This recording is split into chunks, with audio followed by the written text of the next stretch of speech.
Sesaat setelah Nabi Muhammad SAW wafat, para keluarga, sahabat, dan kaum muslimin dirundung kesedihan yang mendalam.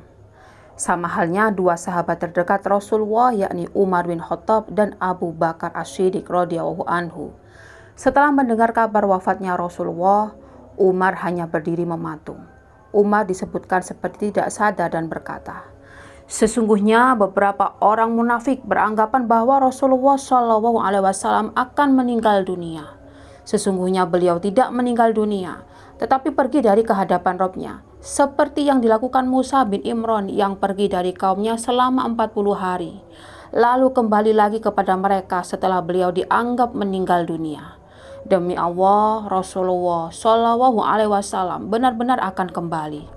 Maka tangan dan kaki orang yang beranggapan bahwa beliau meninggal dunia hendaknya dipotong. Sedangkan Abu Bakar dari tempat tinggalnya di dataran tinggi Mekah langsung memacu kudanya setelah mendengar wafatnya Rasulullah. Lalu ia kemudian turun dan masuk masjid tanpa berbicara dengan siapapun."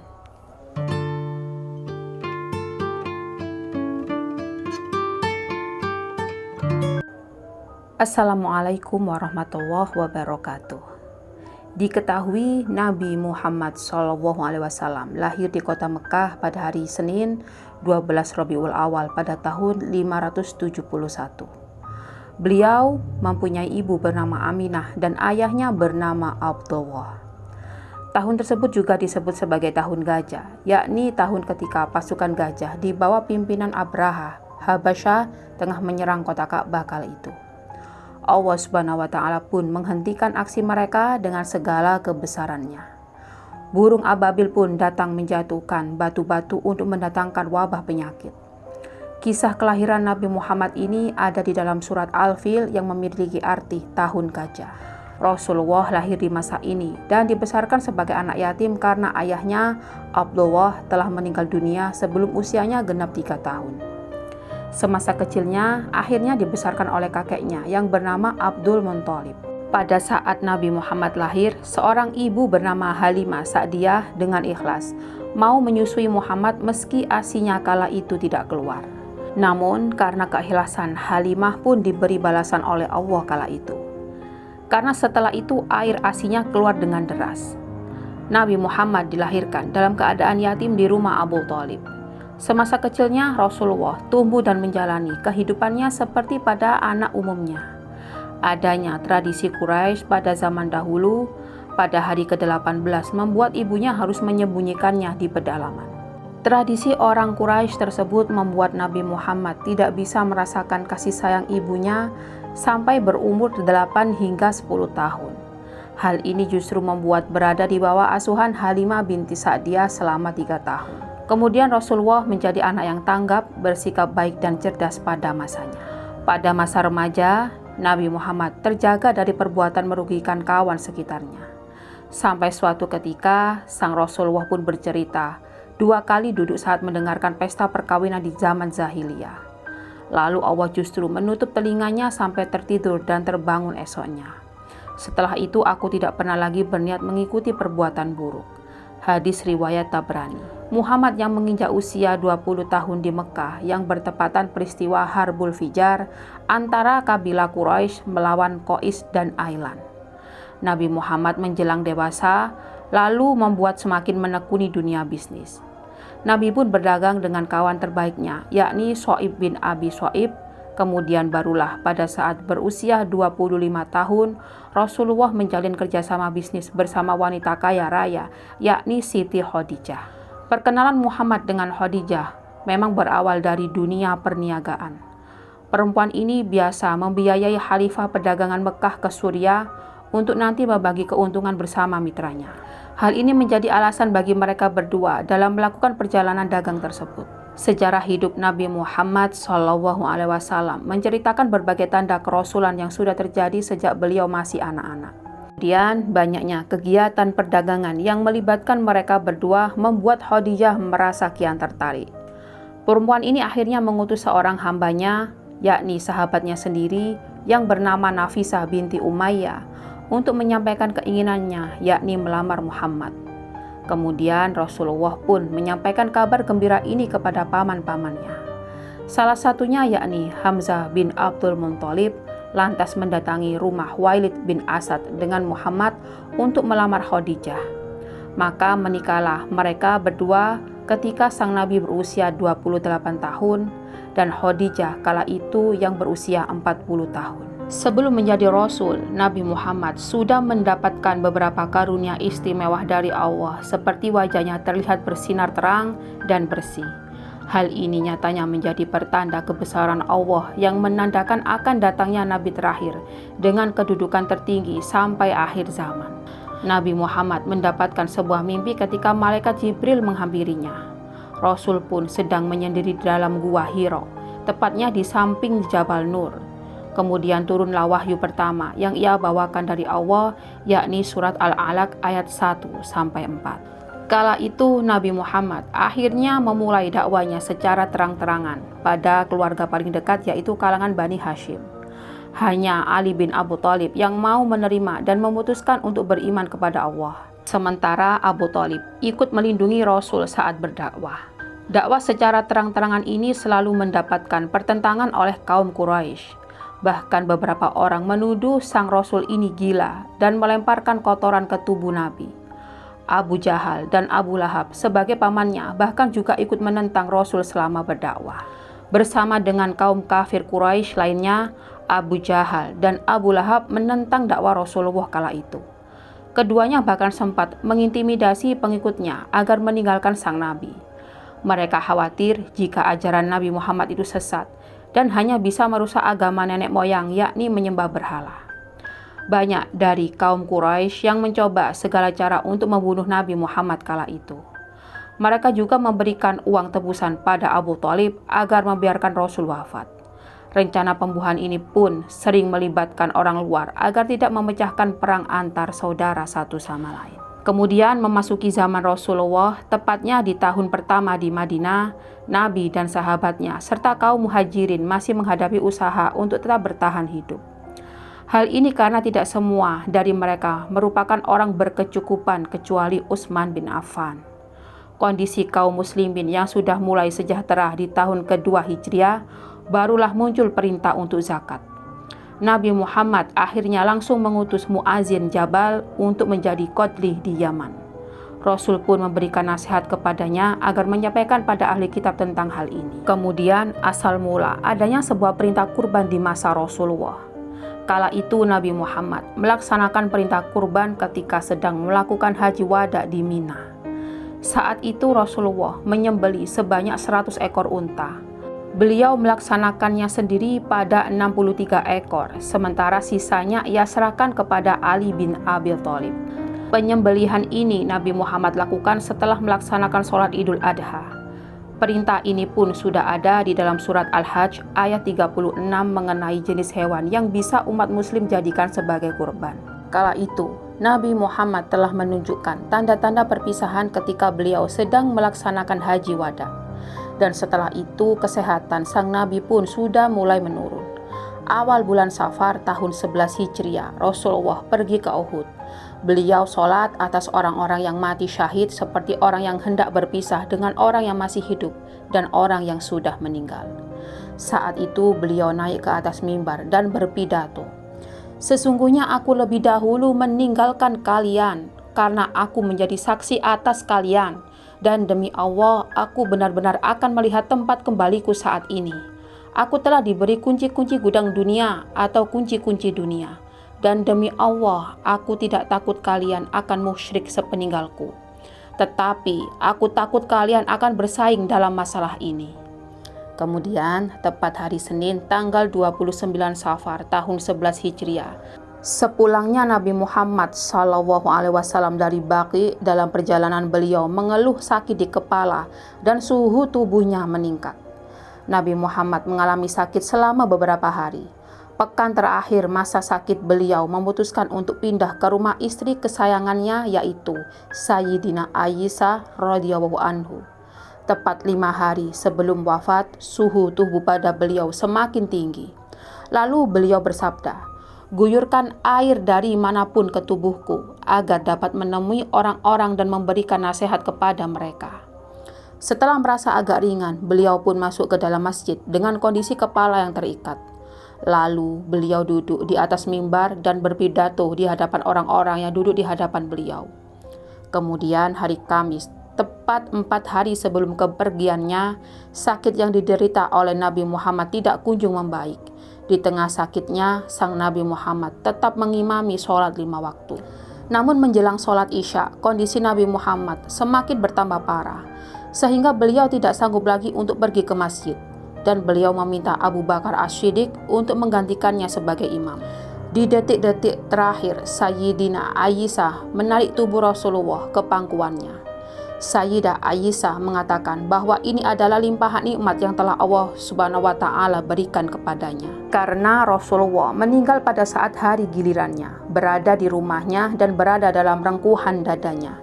Ketika Abdurrahman bin Abu Bakar masuk, Sayyidah Aisyah melihat Rasulullah sedang melirik siwak yang ada pada tangan sahabat beliau tersebut. Dan Sayyidah Aisyah pun menawarkan kepada beliau untuk menggosokkan siwak itu ke mulut Rasulullah. Beliau pun mengiyakan dengan isyarat kepala. Kemudian digosokkanlah siwak itu perlahan pada mulut beliau. Kemudian Rasulullah mencelupkan kedua tangannya ke dalam bejana berisikan air yang ada di dekat tangannya dan diusapkanlah ke wajah seraya bersabda, "Tiada ilah selain Allah, sesungguhnya kematian itu ada sekaratnya." Setelah bersiwak, kemudian beliau mengangkat tangan atau jari-jarinya dan mengarahkan pandangan ke langit-langit rumah. Terlihat bibir beliau bergerak-gerak seperti mengucapkan sesuatu. Sayyidah Aisyah pun sempat mendengar apa yang beliau ucapkan, dan Rasulullah berkata, "Bersama orang-orang yang engkau beri nikmat atas mereka daripada Nabi, syadiqin, syuhada, dan sholihin. Ya Allah, ampunilah dosaku dan rahmatilah aku. Pertemukanlah aku dengan kekasih yang maha tinggi, ya Allah, kekasih yang maha tinggi." Kemudian Rasulullah mengulang kalimat tersebut sebanyak 3 kali, dan seketika tangan beliau melemah. Saat sudah memasuki waktu duha dan cuaca sudah terasa panas, inna lillahi wa inna ilaihi roji'un. Akhirnya Rasulullah Shallallahu Alaihi Wasallam tutup usia pada tanggal 8 Juni 632 Masehi, tepat 12 Rabiul Awal tahun 11 Hijriah di Madinah, Arab Saudi. Ketika mendengar Rasulullah Shallallahu Alaihi Wasallam wafat, Umar bin Khattab berdiri dan berkata, "Ada orang-orang munafik yang menganggap Rasulullah sudah wafat. Sebenarnya Rasulullah tidak wafat.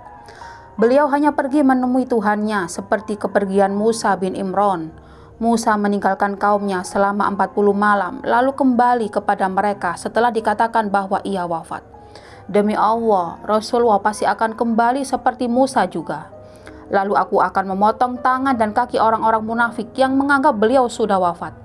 Setelah menerima berita duka tentang wafatnya Rasulullah, Abu Bakar As-Siddiq radhiyallahu anhu bergegas kembali. Ia berhenti di pintu masjid, sementara Umar masih saja berbicara dengan orang banyak. Abu Bakar tidak menoleh ke kanan ataupun ke kiri, melainkan terus masuk ke tempat Rasulullah di rumah Aisyah. Jenazah beliau sudah diselubungi selimut Yaman di sudut rumah. Abu Bakar mendekati jenazah beliau dan menyingkapkan selubung di wajahnya. Ia mendekat lalu menciumnya. Sesudah itu ia berkata, "Demi ayah bundaku, kematian yang ditentukan oleh Allah atas dirimu telah engkau rasakan. Setelah itu tak ada lagi kematian yang menimpa dirimu selama-lamanya." Setelah mengembalikan selimut ke wajah Rasulullah, Abu Bakar lalu keluar. Saat itu ia melihat Umar masih saja bicara. Abu Bakar lalu berkata, "Tenanglah, tenanglah wahai Umar, diamlah." Namun Umar menolak untuk diam.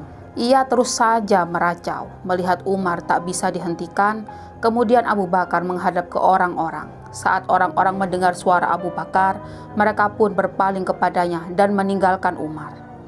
Abu Bakar memuji Allah Subhanahu wa Ta'ala, lalu berkata, "Wahai saudara-saudara, siapa yang menyembah Muhammad? Sesungguhnya Muhammad telah wafat. Siapa yang menyembah Allah? Sesungguhnya Allah maha hidup dan tak akan pernah mati." Kemudian seketika itu juga Abu Bakar membaca firman Allah yang telah tertuang dalam surat Ali Imran ayat 144. Muhammad itu tidak lain hanyalah seorang rasul. Sungguh telah berlalu sebelumnya beberapa orang rasul. Apakah jika ia wafat atau dibunuh, engkau berbalik ke belakang ataupun murtad? Dan barang siapa yang berbalik ke belakang, maka ia tidak dapat mendatangkan mudorot kepada Allah sedikit pun. Dan Allah akan memberi balasan kepada orang-orang yang bersyukur. Kala itu kaum muslim dan muslimin seakan tak tahu bahwa ayat ini pernah diturunkan sampai Abu Bakar membacakannya pada hari itu. Mereka mengambil ayat tersebut dari Abu Bakar, padahal ayat itu sebenarnya sudah mereka ketahui. Menirukan perkataan Umar, "Demi Allah, sesaat setelah mendengar Abu Bakar membacakan ayat tersebut, aku pun tersadar lalu roboh ke tanah karena kedua kakiku tak mampu menopang tubuhku. Terbuka mataku kini bahwa Rasulullah memang benar-benar sudah wafat." Untuk mengenang beliau semasa hidupnya, diketahui Allah telah memberikan sebuah mukjizat yang luar biasa kepada Nabi Muhammad kala itu. Allah memberikan kemampuan yang begitu luar biasa dan sama halnya seperti Nabi Musa, Nabi Isa, dan Nabi Sulaiman. Pertama kali nyatanya sudah ada ketika kelahiran sang Nabi Muhammad kala itu. Halimah yang memiliki tubuh kurus kering yang asinya tidak keluar mencoba menyusui bayi Muhammad dan terlihat nyatanya mula-mula air susu mengalir dengan sangat deras. Padahal sebelumnya hal ini tidak pernah terjadi pada anak kandungnya sendiri. Bersamaan dengan keanehan yang dialami oleh Halimah, suaminya pun juga merasa heran. Karena unta betina tua miliknya tiba-tiba menghasilkan air susu begitu melimpah. Lalu keduanya pun bisa meminumnya dengan sangat puas, bahkan dapat memenuhi kebutuhan untuk sehari-hari. Halimah mengasuh Muhammad kecil kurang lebih selama 2 bulan. Ibunya sempat menolak jika anaknya hidup di Mekah karena kala itu terasa tidak begitu mendukung untuk perkembangan Muhammad. Akhirnya bayi itu pun kembali mengikuti ibu asuhnya dan tumbuh remaja dengan saudara-saudaranya. Muhammad yang sedang menggembala bersama saudara kandungnya, tiba-tiba datanglah 2 orang laki-laki berpakaian serba putih. Keduanya langsung membelah dadanya dan langsung mengambil benda hitam di dalamnya. Nabi sebenarnya tidak tahu apa tujuannya, begitupun dengan Halimah dan suaminya. Kisah mukjizat Nabi Muhammad ini terjadi saat kaum kafir menentangnya untuk membuktikan kenabiannya. Kala itu Rasulullah akhirnya menunjukkan dengan membelah bulan atas kebesaran Allah. Kalangan Quraisy tentu terkejut pada apa yang bisa Muhammad lakukan ketika itu. Membelah bulan ini tentu hanya salah satu dari banyaknya mukjizat dari Nabi Muhammad atas kebesaran Allah. Diketahui Rasulullah dapat mengalirkan air dari jari jemarinya sendiri. Kisah ini bertepatan dengan hari Al-Hudaybiyah atau sebuah perjanjian. Orang-orang merasakan haus yang sangat luar biasa kala itu. Hal ini membuat mereka akhirnya bergegas menuju ke Rasulullah tepat setelah selesai wudhu. Orang-orang berkata, jika tidak memiliki air untuk minum dan wudhu kecuali hanya sepanci air kecil yang tentunya kurang bagi semuanya. Rasulullah pun akhirnya meletakkan tangannya ke dalam wadah dan air mulai keluar dari jari jemarinya. Akhirnya semua manusia di sekitarnya bisa menghilangkan rasa haus. Kemudian mukjizat berikutnya, diketahui Abu Talha beserta istrinya sempat mendengar Muhammad sedang ada dalam keadaan lemas. Keduanya lalu memutuskan untuk mengundang sang Nabi makan di rumahnya. Nyatanya Rasulullah datang dengan mengajak banyak sahabatnya, bahkan mencapai 70 hingga 80 orang. Abu Talhah dan istrinya tentu merasa kebingungan dengan banyaknya orang yang datang. Kemudian Nabi pun mendoakan makanannya sebelum mempersilahkan tamu memakannya. Mereka makan secara bergantian sebanyak 10 orang dan membuat semuanya merasa kenyang setelahnya. Dan makanan itu tidak akan pernah habis dan selalu bertambah banyak. Mukjizat selanjutnya yakni susu yang bisa mengenyangkan banyak orang bisa menjadi salah satu kisah menarik dari Rasulullah. Kala itu Abu Hurairah adalah teman Nabi Muhammad yang sangat miskin dan kelaparan, namun memiliki banyak ilmu pengetahuan dan hafalan. Suatu hari Muhammad bertemu dengannya dan memintanya untuk mengikutinya. Kemudian sang Nabi menemukan satu gelas susu dan mengundang banyak orang untuk datang ke rumahnya. Kemudian Abu Hurairah sebagai orang pertama meminumnya dan seterusnya sampai semuanya merasa kenyang. Kisah selanjutnya, sesaat sebelum menaklukkan benteng Khaybar berlangsung, Ali bin Abi Thalib yang sebagai pemegang bendera mengeluh sakit mata. Kemudian Rasulullah pun memanggil Ali dan langsung meludahi matanya. Nyatanya hal ini menjadi salah satu mukjizat dari Allah karena bisa sembuh dalam waktu sekejap. Mata Ali pun langsung sembuh dan tampak tidak pernah sakit sebelumnya. Ali bin Abi Thalib yang bertugas untuk membawa bendera bisa dengan mudah melanjutkan tugasnya. Mukjizat milik Nabi Muhammad ini pun membuat penaklukan benteng Khaybar dapat berlanjut. Kemudian Nabi Muhammad bisa menghidupkan kerikil yang menjadi salah satu mukjizatnya. Peristiwa ini terjadi pada sebuah halaqah yang menunjukkan adanya batuan kecil yang sedang bertasbih pada tangan Rasulullah. Peristiwa ini juga ternukil dalam sebuah hadis riwayat Tabrani. Abu Dzar radhiyallahu anhu pernah berkata bahwa sesungguhnya aku menyaksikan Rasulullah di dalam sebuah halaqah. Ada batu kerikil di tangannya dan sedang bertasbih di telapaknya. Bersama kami ada Abu Bakar, Umar, Utsman, dan Ali. Semoga Allah merahmati semuanya. Selama belum ada mimbar, kala itu Rasulullah yang berkhutbah kerap bersandar pada sebatang pelepah pohon kurma. Peristiwa menarik ketika sudah terdapat tempat untuk berdakwah, pohon bekas sandarannya itu pun terdengar menangis. Nabi Muhammad pun langsung mengusapkan tangan ke permukaannya. Batang kayu yang menjadi tempat biasa Nabi Muhammad berkhutbah terdengar menangis.